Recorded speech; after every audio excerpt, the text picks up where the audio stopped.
Wonder tiles magic universe లోని ఒక సుందరమైన ప్రశాంతమైన పచ్చని అడవికి మీ అందరికీ స్వాగతం.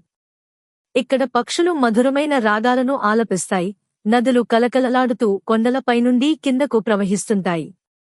ప్రతి ఉదయం సూర్యుని కిరణాలు పచ్చని ఆకులపై పడి ముత్యాలలా మెరుస్తుంటాయి. ఈ అద్భుతమైన అడవిలో ఎన్నో వింతలు, విశేషాలు దాగి ఉన్నాయి. అందులో ఒక అపురూపమైన కథను ఈరోజు మనం తెలుసుకుందాం.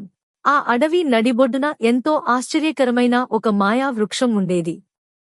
ఈ చెట్టుకు మిగిలిన చెట్లలా ఆకులు కాకుండా ఎంతో రుచికరమైన రంగురంగుల చాక్లెట్లు మరియు నోరూరించే తీపి మిఠాయిలు కాసేవి. ఈ మిఠాయిలు రాత్రిపూట ఆకాశంలో నక్షత్రాలలా మెరుస్తూ ఆ ప్రదేశం మొత్తాన్ని ఒక అందమైన కలల ప్రపంచంగా మార్చేసేవి. ఈ అద్భుతాన్ని చూడటానికి చుట్టుపక్కల నుండి ఎన్నో పక్షులు ఇక్కడికి వచ్చేవి.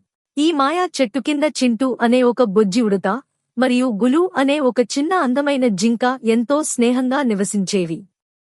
ఈ చెట్టు నుండి రోజుకు ఒక్క మిఠాయి మాత్రమే కింద పడేది.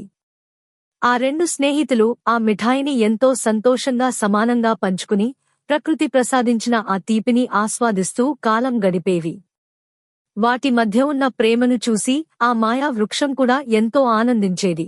ఇలా ఉండగా ఒకరోజు పక్క అడవి నుండి కొన్ని అల్లరి కోతులు ఈ మాయా వృక్షం ఉన్న ప్రాంతానికి వచ్చాయి. చెట్టు నిండా వేలాడుతున్న రంగురంగుల తీపి మిఠాయిలను, వాటి మెరుపులను చూడగానే ఆ కోతులకు ఎక్కడ లేని ఆశ పుట్టింది. ఎలాగైనా ఆ మిఠాయిలన్నింటినీ ఒక్కరోజులోనే తామే తినేయాలని, ఆ చెట్టును తమ సొంతం చేసుకోవాలని ఆ కోతులు దురాశతో ఆలోచించాయి. ఆ కోతులు ఏమాత్రం ఆలస్యం చేయకుండా చెట్టు పైకి ఎగబడ్డాయి. చెట్టు కొమ్మలను గట్టిగా ఊపుతూ చేతికి చిక్కిన మిఠాయిలన్నింటినీ కిందికి పడేశాయి. ఈ హడావిడిలో ఆ మాయా చెట్టు యొక్క లేత కొమ్మలు విరిగిపోయాయి. తాము తినగలిగిన దానికంటే ఎంతో ఎక్కువ మిఠాయిలను అవి నేలపాలు చేశాయి. చెట్టు ఆ బాధను భరించలేక మూగగా రోదించింది. కోతుల అత్యాశ వల్ల ఆ మాయా వృక్షం తన జీవాన్ని కోల్పోవడం ప్రారంభించింది. మెల్లమెల్లగా దానిపై ఉన్న మిఠాయిల రంగులు వెలిసిపోయి అవి చప్పగా మారిపోయాయి. చెట్టు తన కాంతిని కోల్పోవడంతో అప్పటివరకు వెలిగిపోయిన ఆ అడవి ప్రాంతం అంతా ఒక్కసారిగా చీకటిగా మరియు విచారంగా మారిపోయింది. పక్షుల గానం ఆగిపోయింది, అడవి మూగబోయింది. ఈ దారుణాన్ని చూసిన చింటూ మరియు గులు ఎంతో విచారించాయి. అవి ధైర్యం చేసి ఆ కోతుల దగ్గరకు వెళ్లాయి. స్నేహితులారా, ప్రకృతి మన అవసరాలను తీరుస్తుంది, కానీ మన అత్యాశను కాదు. మీ స్వార్థం వల్ల ఈ రోజు ఈ మాయా చెట్టు చనిపోయే స్థితికి వచ్చింది అని ఎంతో సున్నితంగా చెప్పాయి.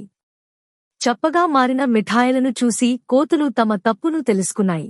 కోతుల మనసులో పశ్చాత్తాపం కలిగింది. అవి వెంటనే చెట్టు కింద పడిన విరిగిన కొమ్మలను పక్కకు జరిపాయి. పక్కనే ఉన్న నది నుండి తమ చేతులతో నీటిని తెచ్చి ఆ మాయా వృక్షం యొక్క వేర్లకు పోశాయి. తాము చేసిన తప్పుకు క్షమాపణలు కోరుకుంటూ ఇకపై ప్రకృతిని ఎప్పుడూ నాశనం చేయబోమని ఆ చెట్టును తాకుతూ ప్రమాణం చేశాయి. ఆ జంతువుల పశ్చాత్తాపాన్ని మరియు ప్రేమను చూసి మాయా వృక్షం మనసు కరిగింది. చెట్టు వేర్ల నుండి మళ్లీ ఒక నూతన శక్తి ప్రవహించింది. మెల్లమెల్లగా ఆ చెట్టు కొమ్మలు మళ్లీ నిటారుగా లేచి నిలబడ్డాయి. వాటిపై మునుపటి కంటే ఎంతో ప్రకాశవంతమైన, సువాసనలు వెదజల్లే సరికొత్త రంగురంగుల నక్షత్ర మిఠాయిలు మొలిచాయి. అడవి మళ్లీ కాంతితో నిండిపోయింది. ఇప్పుడు ఆ అడవిలోని జంతువులన్నీ కలిసికట్టుగా ఒకే కుటుంబంలా జీవించడం ప్రారంభించాయి. ఆ కోతులు కూడా అత్యాశను వదిలిపెట్టి చింటూ మరియు గులులతో కలిసి రోజుకు ఒక మిఠాయిని మాత్రమే ఆనందంగా పంచుకునేవి. ఈ కథ ద్వారా మనకు తెలిసే నీతి ఏమిటంటే, అత్యాశ ఎల్లప్పుడూ నాశనానికి దారితీస్తుంది. అందరం కలిసి పంచుకుని బతకడంలోనే నిజమైన మధురమైన ఆనందం దాగి ఉంటుంది.